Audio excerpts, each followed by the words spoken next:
Today I've decided I'm not going to be doing anything for my Section AU, which I know I've only got one thing out and it's just a side. I will be talking about it and telling you more about what I plan to do on it, which I've decided to name it Crystallized Disease. I know, hard name, but I feel better. I've just got a stuffy nose now, and I'm going to actually be doing a Let's Draw while talking about stuff. Okay, my main goal, or whatever you call it, my main goal with my AU is actually just because I want to make people happy with my AUs. I want to see people get invested in a story that they can actually bite their teeth into.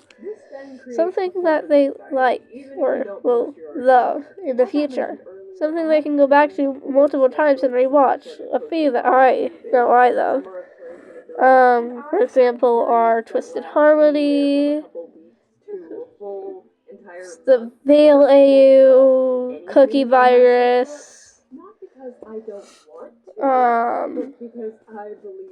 the Lavender Incident.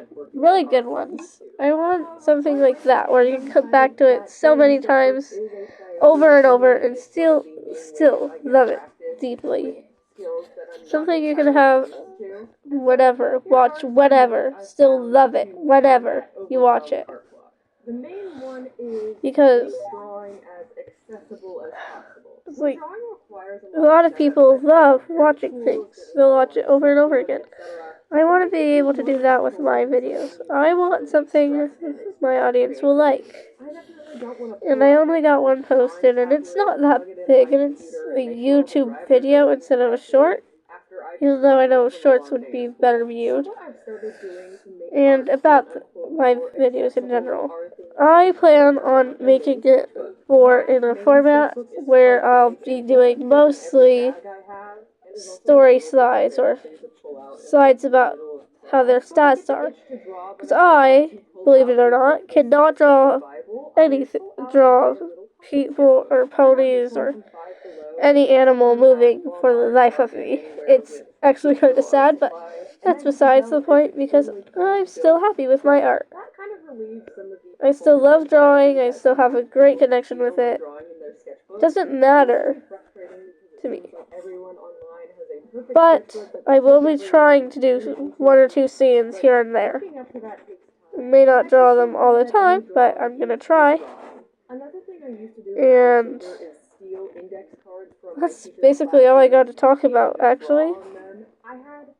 I don't have a lot figured out about the AU, but I will give a little bit of information here. There will be more on a full video where I'll explain, give more info about it.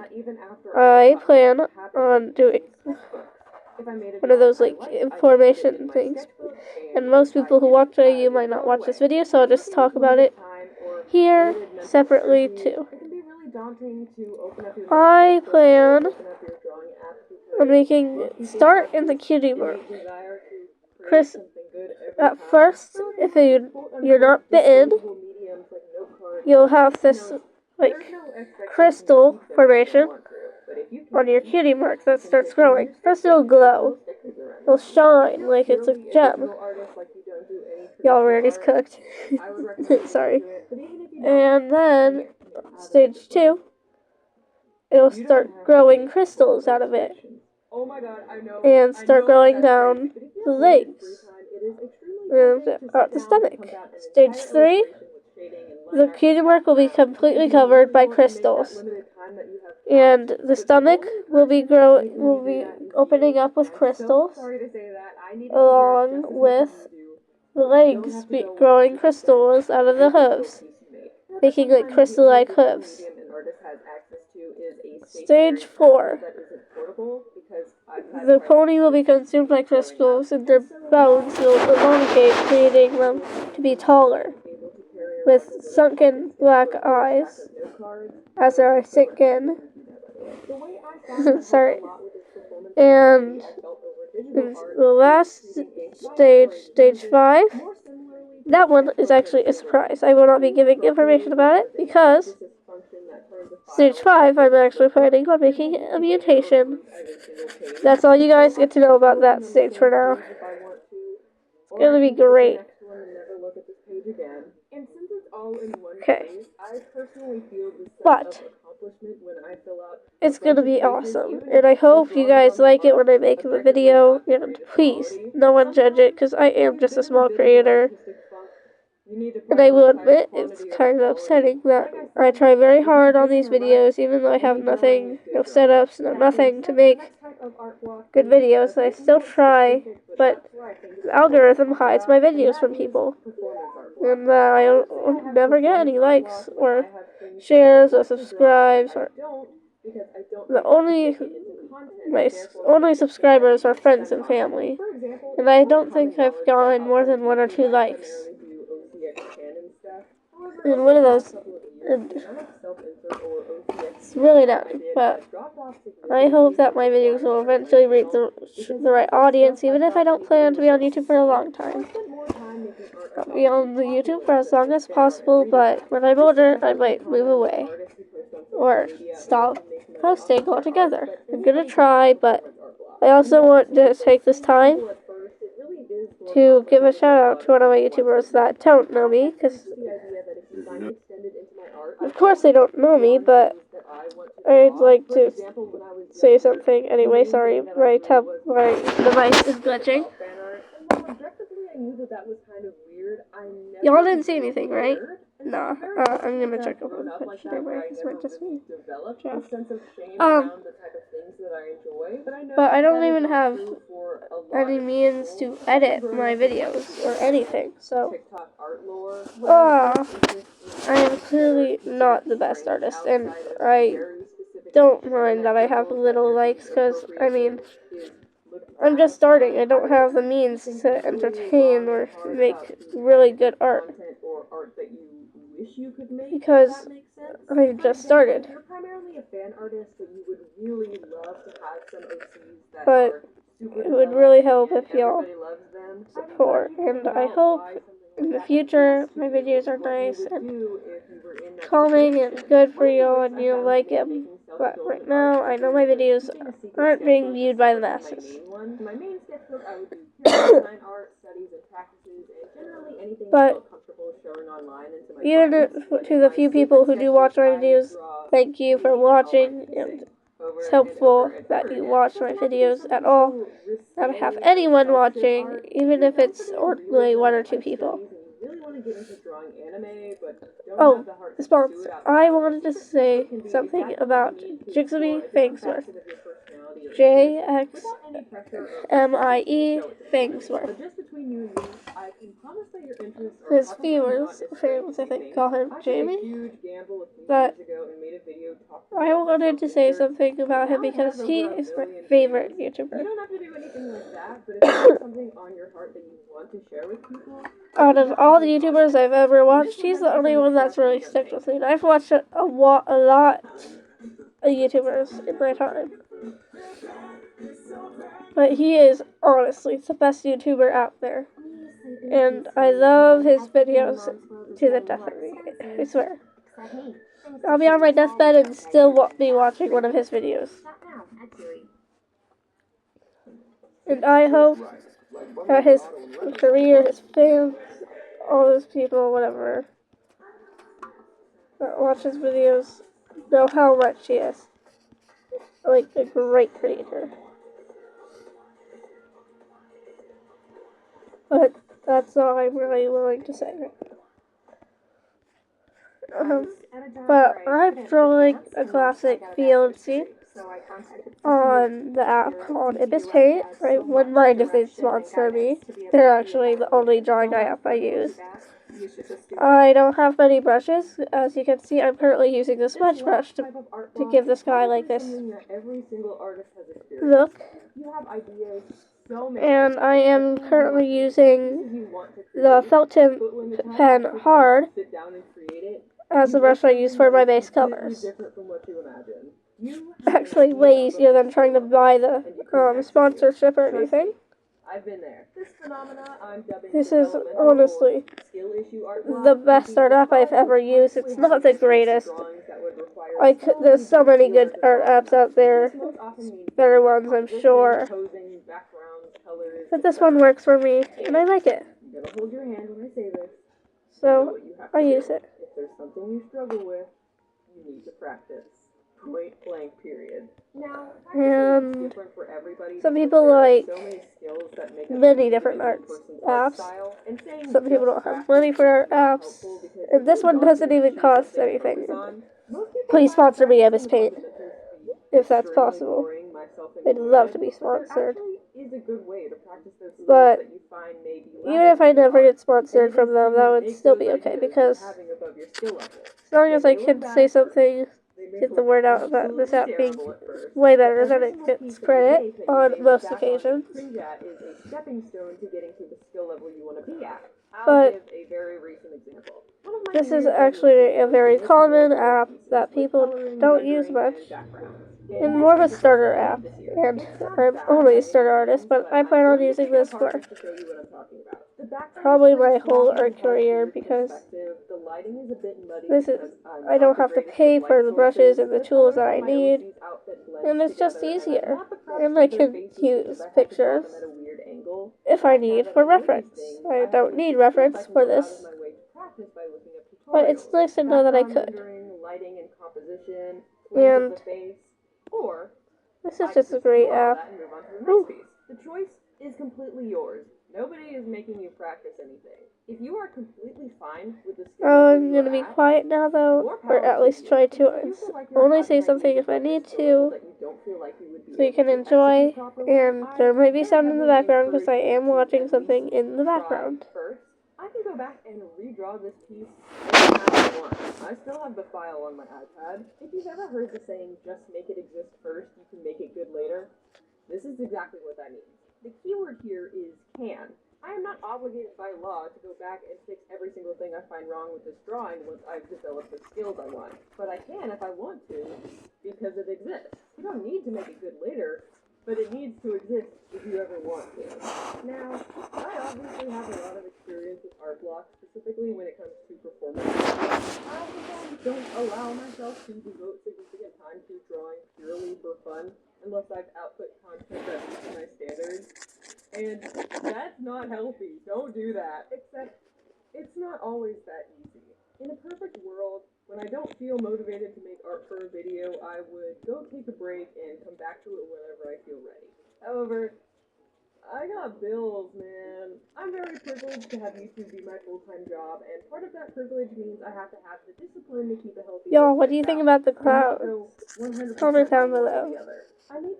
I know I'm not talking much, but I don't have much to talk about, so why talk? Plus, it's something you can sleep to. It's literally going to be called Let's Draw to Sleep To. So, why talk when I can just let y'all listen? Or watch, to be more accurate. It's a really frustrating cycle. And I know some people like talking, so if you want me to talk in the next Let's Draw I make, comment down below if you want to. But I probably won't. I'm not the most talkative person. Suggestions for fellow artists or for me, I encourage you to leave them in the comments.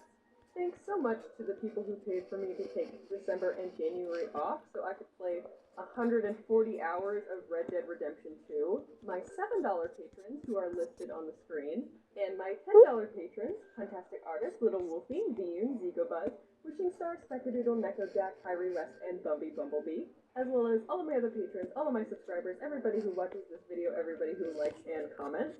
Happy New Year, everybody! Hope you guys had a great holiday season. Daily reminder to go check out my shop if you want to. Got some new stuff on there, pretty cool. That being said, I am Lucky Inkyo, and I have more Red Dead Redemption to go play. So I'll see you very soon.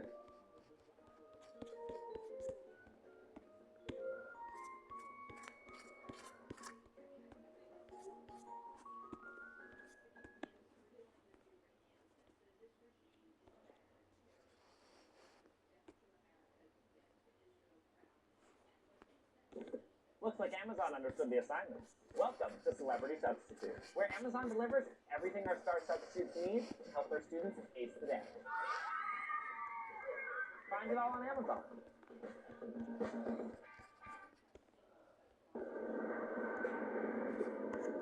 One thing I hate about this match tool is it's always picking out outside the border. Goodness. Like, watch. My Little Pony Generation 5 was But it's still a good tool. controversial amongst My Little Pony fans. Not controversial in the typical sense, it didn't cover anything like racy or anything like that, but controversial in the fact that it didn't feel to most people like a satisfying follow-up to the amazing storytelling that was My Little Pony Generation 4. My Little Pony Friendship is Magic ran for almost 10 years and was extremely popular the entire time, and was by far Generation to date. Generation 5 was also a direct continuation of Generation 4, with there being, I think, a couple hundred years in between the two of them within the lore. And that was the first time it's ever been done in the My Little Pony franchise, so immediately that set itself up to be compared to the monolith that was Generation 4. And in that regard, it flopped hard. Obviously, Generation 5 has its fans and the people that love it, but most of the people who like Generation 5 got into My Little Pony during Generation 4 and just happened to like Generation 5 because it's a direct continuation. There are tons of reasons why Generation 5 fell flat, and not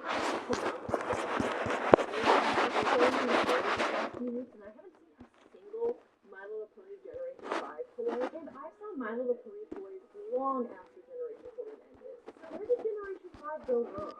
What did the writers and directors do to make Generation 5 not feel as iconic as Friendship is Magic? In my opinion, it's a combination of diverting too far from the My Little Pony formula, while also still trying to capitalize on the success of its predecessor.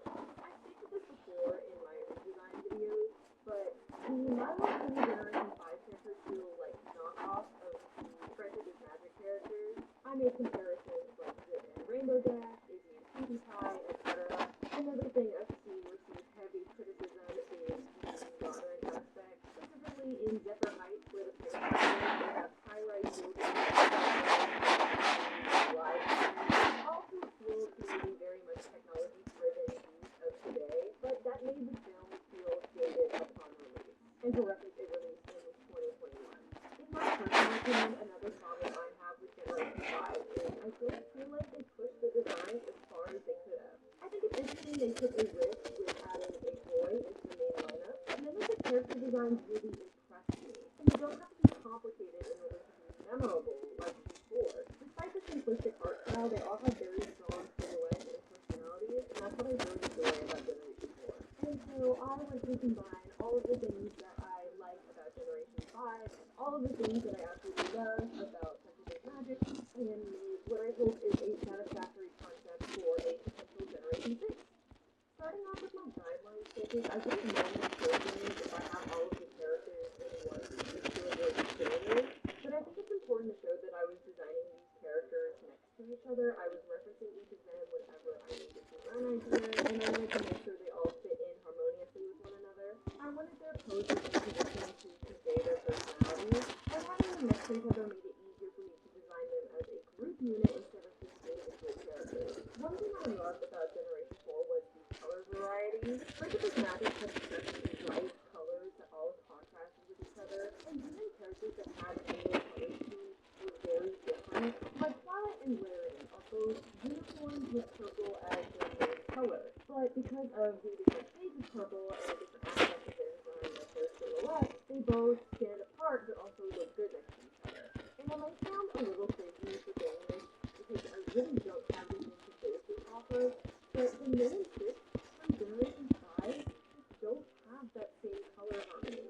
When I say the main six, I mean Sunny, Fish, Izzy, Zip, Pip, and I think her name is Misty. With the exception of maybe Pip, because I do like the green and yellow contrast, the colors for the ponies in Generation 5 just feel different.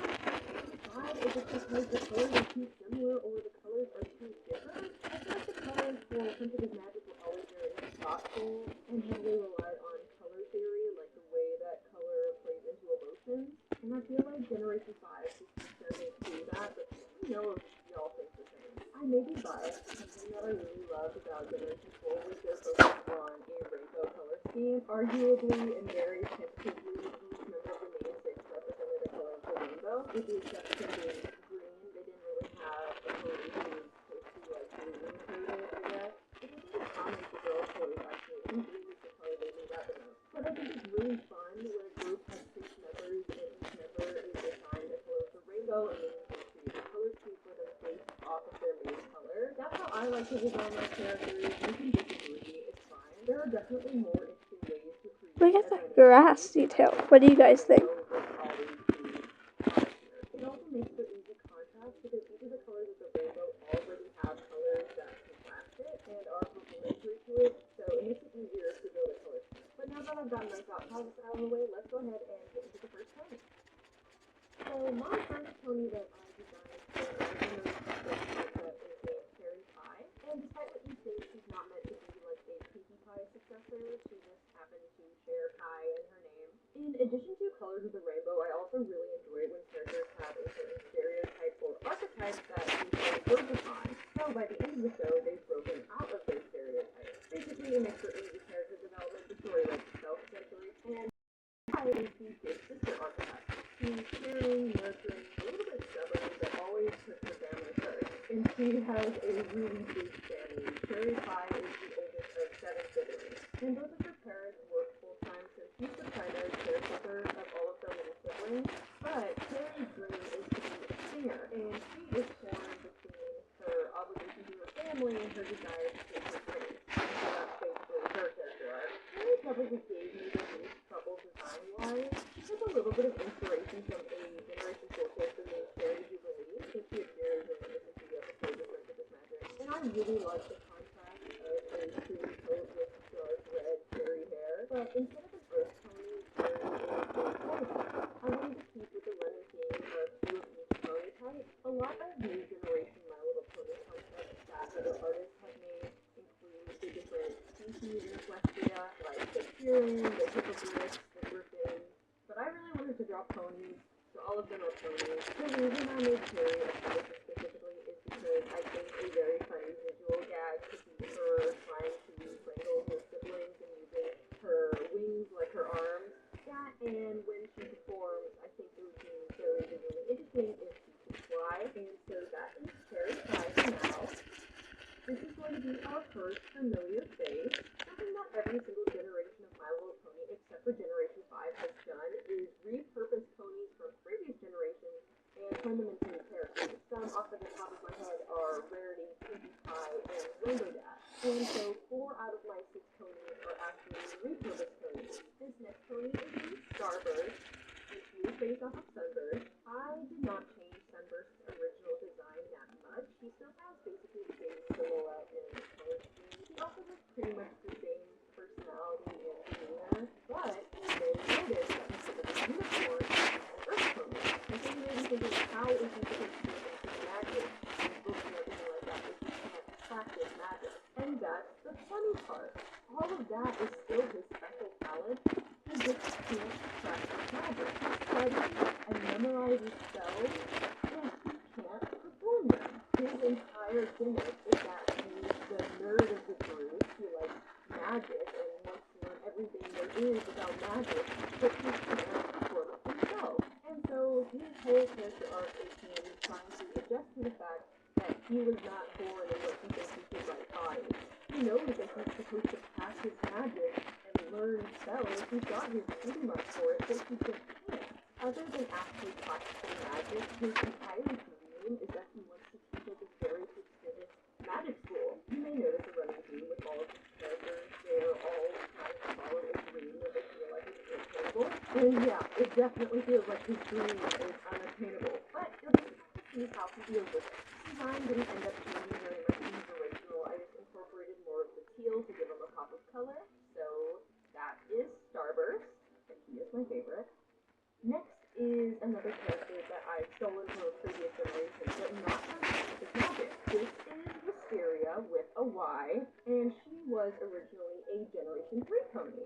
Generation 3 was my introduction to My Little Pony, so I had to add an homage to it in some way, and Wisteria was my favorite pony. I had a little figurine of her that I think I got from McDonald's, and like her original design, I was shooting for an earth My Little Pony Generation 6 concept takes place in a city that's supposed to be like a mix of Manhattan and Canterlot, a big bustling city where ponies come to follow their dreams. And I really liked the name of the city, Canterlot, so I just kept it. Wisteria is a Canterlot native who was born there, and her family is very rich and influential.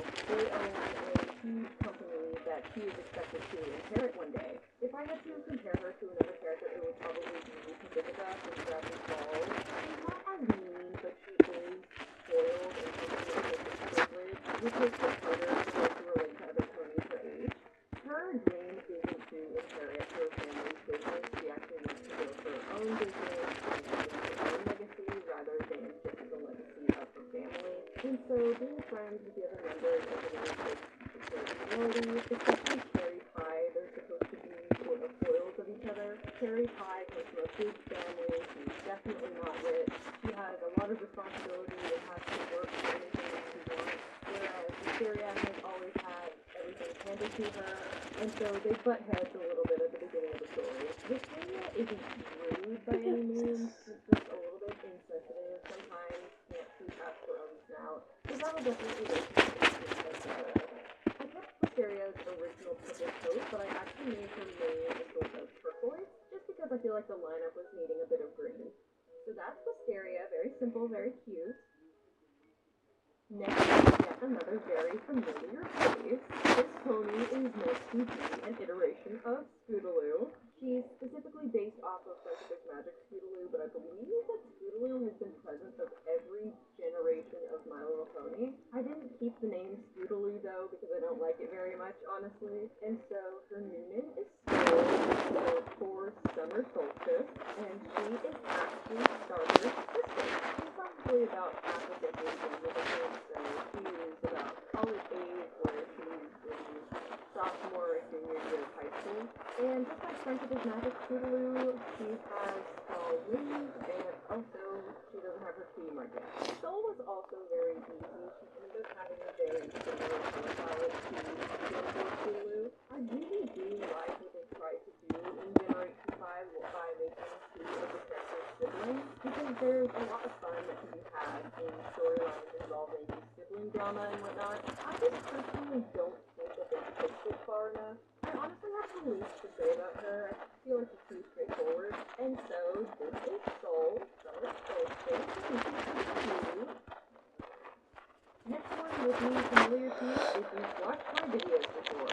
This is just a copy and paste of my Izzy redesign, which is funny because I actually gave her the name of a Generation 4 character. This is Cozy Glow, but she doesn't resemble Gen 4 Cozy Glow at all. She doesn't have her personality, her appearance, nothing. I just like her name. I feel like other than Soul, Cozy Glow has the least amount of story that I thought out for her. She's very straightforward. She's kind of shy, kind of gloomy, but she really likes arts and crafts. She works in a bookstore, but her dream is to sell her art, which, yeah, relatable. But she doesn't think that she's charismatic enough to become a full-time artist. She thinks that other ponies won't enjoy her work just because of her personality or her appearance. So, for now, she's content staying with herself and in her bookstore. I imagine she has a personality very similar to early season 1 Twilight, like very beginning of the first episode. She doesn't really believe in friends, kind of sarcastic, just wants to keep to her book. I thought that she was overwhelming energy of my Disney redesign, but I just think the color filters make them a little bit more gloomy. Feel like sky at nighttime. That's why I think the name Cozy Glow fits her. Like I said in my Generation 5 redesign video, Cozy is a unicorn who doesn't really like to use her magic all that much. She's more of a hooved-on type of girl, if you know what I mean. Cozy Glow might still need a little bit of tweaking, but overall, I like her design. Feel free to go ahead and notice the comment section and tell me how similar she looks to Twilight. Alright, look at that grass, guys. Finally got done with the grass. It looks gorgeous in my opinion. If you have any tweaks or any tweaks or something I did wrong, please do tell me, as I am only a beginner artist and would love for tweaks from better artists than me. And I have actually not used digital art before, except for casually and for my MOP series, but that is ponies, not backgrounds. And I think I did good on the grass. Tell me what you think, though. And now the water, which I will also probably be very quiet for unless I have something major I want to tell you, which I probably won't. But let's go to it. I love anything that enhances without looking like a sketch, and this does exactly that. It's so good to see the length and lift in just a more natural way. You can literally see by side by side. It looks so good. I'm so excited L'Oreal partnered with me. There's an ad on my TV. Sorry, guys. If you can hear it.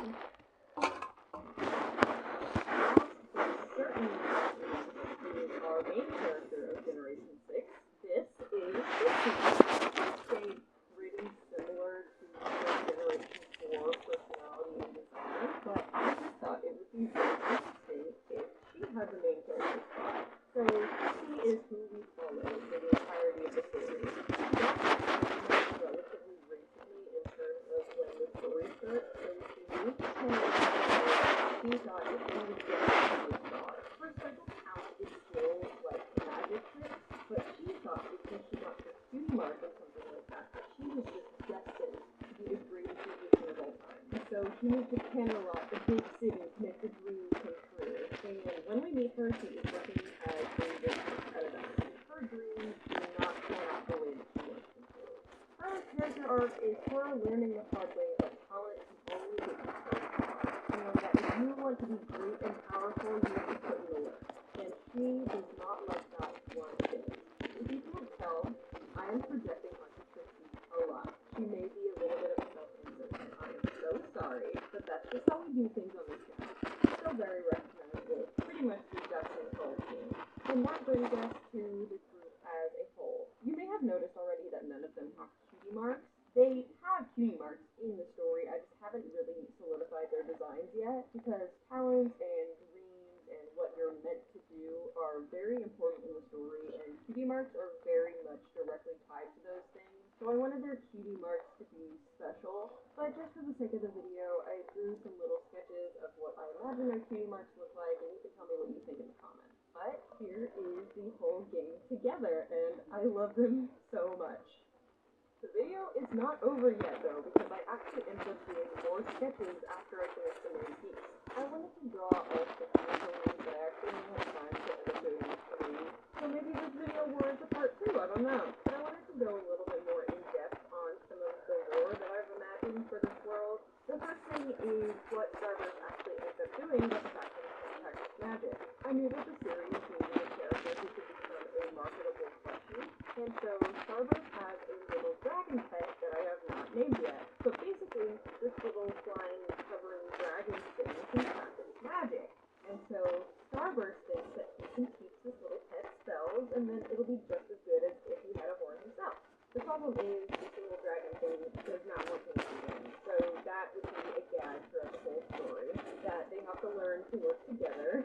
Another thing that you probably picked up on is the fact that the ponies are probably focusing on a little bit more mature topics like destiny and purpose and what you want to do in life. Things that I feel like a lot of us are struggling with. What do you do when you have a dream and you can't pursue it? What do you do when you have a talent that isn't profitable? What do you do when you're physically not able to do what you think that you're meant to do? These are all things I think that the story will deal with, and it's why I want to put such a heavy emphasis on the cutie marks in the first place, because cutie marks are directly tied to what your destiny is, what your purpose is, what you're meant to do in life. So with my little pony generation focusing less on magic and fantasy and more on relationships and living your life, I would have loved to call this story My Little Pony Make Your Mark, but that was already taken, and so I have absolutely no idea on what to do. So if you have any ideas, please let me know, and if I like one of your comments, I will pin it at the top probably. Interactions are key, not me. The other characters that I'm going to suggest is Wisteria is gardening, so I was telling Cherry that even though she was very strict, she's not afraid of getting her hooves dirty. And then I also drew Cherry Pie with 3 of her youngest siblings. Their names are Grape Juice, Tangerine Twist, and Lemon Zest. Everybody in her family is Fruit Team, and another one of her younger siblings is actually Apple Bloom. But I think I'd like to go more in depth on each of the ponies' families and relationships in another video, perhaps. If y'all like this one and would like to see more of my Generation 6, I've done a whole lot of sketches and brainstorming that I think I would like to post on my Patreon, so if you want to see it, it'll be available for all my Patreon tiers. I know it's been kind of slow with updating my other social media, but I am working on getting back into a consistent routine with posting on YouTube and Instagram and Patreon, so hopefully that will be coming. I think that this is actually going to be the outro for this video, so please let me know what you think of my Generation 6. I would love to hear any lore ideas or story ideas that you guys have, because this is very much a bare bones project right now. I'm not planning on doing anything large scale with it right now, but I just thought it would be something interesting to share with you guys. If I do make this part 2, please let me know what more you would like to hear about, if you want to focus on other characters, or if you want me to go more in depth on the characters, or if you even want me to make a part 2 at all. If you're new, make sure that you subscribe, and if you're not new, make another account and subscribe again. I'm trying to hit 100k before my birthday, which is next February, so get to it. I'm just kidding. I'm extremely grateful for all of you. 80k is insane. I cannot believe that there are more of you than like people who can fit in a football stadium. I don't know. I don't watch football, but yeah, that is going to be it from me. Thank you for watching this video. Make sure to go watch every single other video I've ever posted. I am still Leslie Dio, and I will see you very soon. Bye!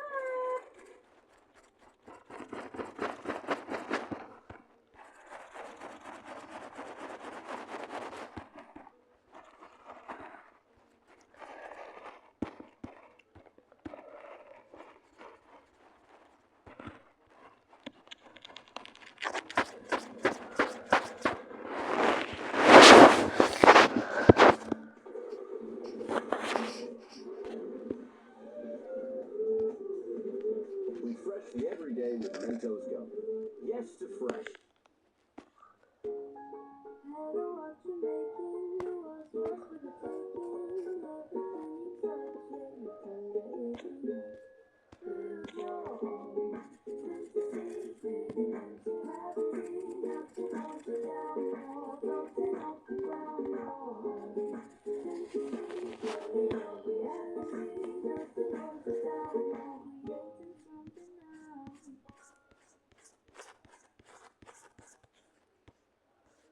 My Hero Academia is a manga and anime series that blew up in popularity around 2019, if I remember correctly. That's when I first got into it and when I started seeing a lot of content around it, specifically on TikTok.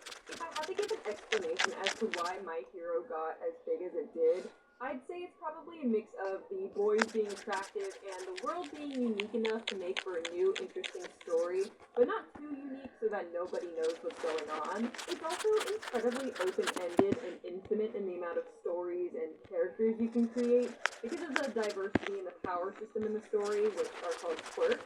A quirk is an individual's power set. Oftentimes it changes them physically, and it can be trained and refined, and sometimes you can unlock new abilities, which allows it to fit seamlessly into the shonen story formula. Some of the most recognizable quirks are Explosion, Fire, Invisible, Coat Hanger, Monkey. As you can see, there is an extremely wide array of power sets, which also invites you to choose. If you were a hero, what kind of power would you get? Plenty of people have answered this question by making their hero of their own. Some of them are very original and interesting, but a lot of them are just pretty girl ships with Bakugo or Todoroki or Midoriya, which no hate to anybody like that, because I too have fallen into pretty girl with powerful quirk that does not change her physically other than minor facial markings or unnaturally colored hair or eyes, who is in a relationship with Bakugo and or Todoroki and or Midoriya. My Hero Academia OC.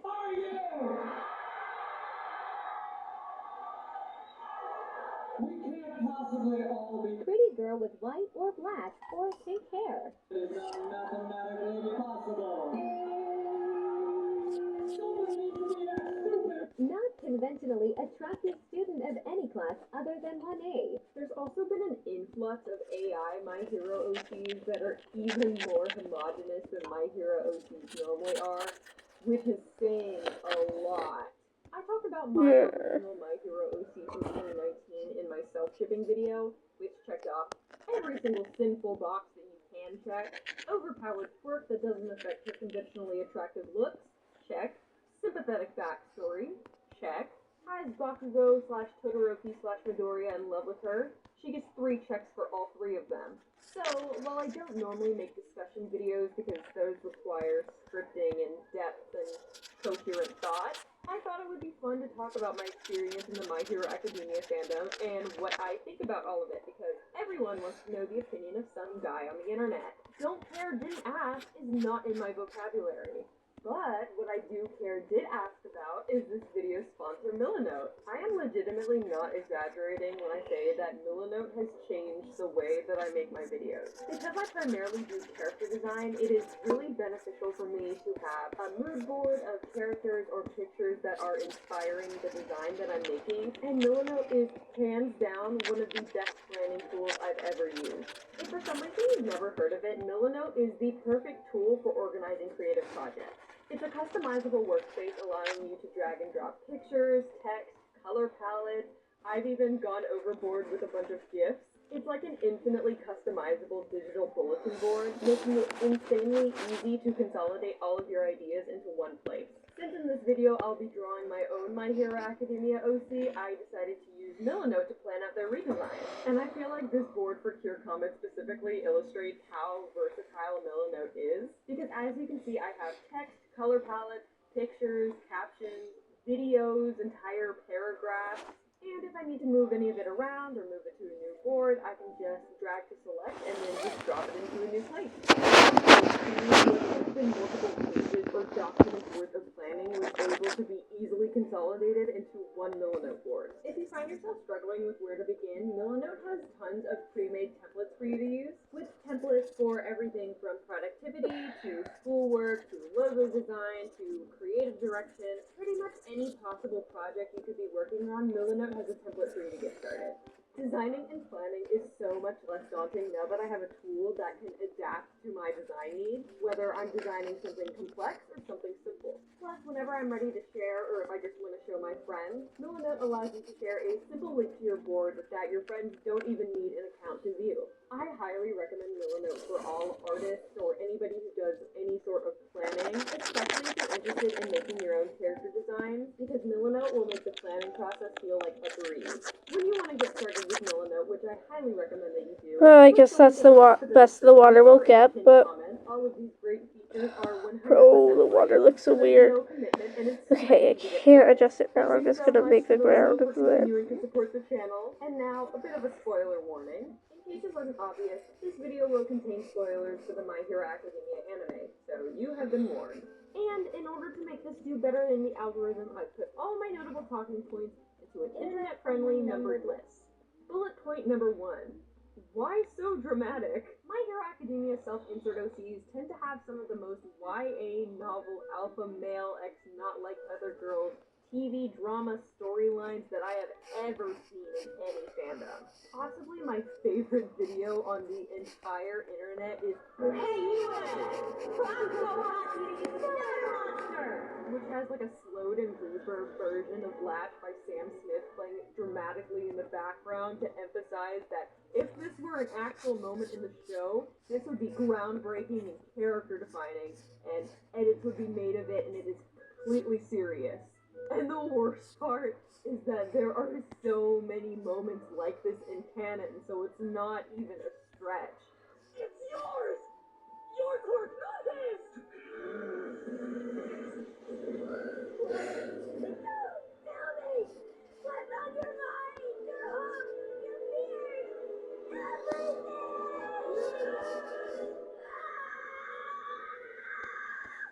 Everyone is so dramatic, and I eat it up. It is so entertaining.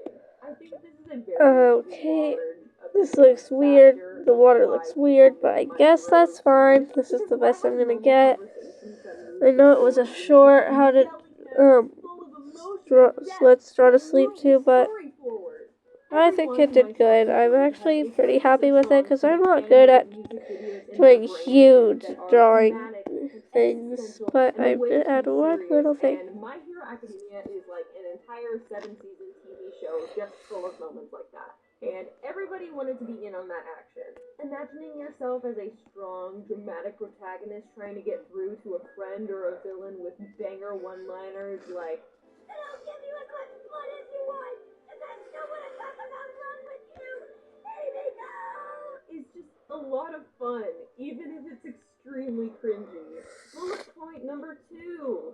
If I'm in class 1A, and you're in class 1A, then who's flying the plane? 9 out of 10 My Hero OCs are in Class 1A, which is the class that all of the main characters of the show are in, which is understandable.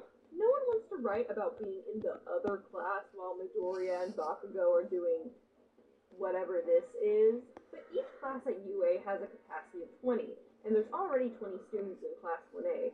So the 2 students I see booted the most often are Kagakure, who doesn't really serve any purpose in the story, and Mineta, for obvious reasons. There's barely any OCs ever I know it's a placed into any silhouette, course but other than the can't hero really draw course, houses, like so the support or general courses.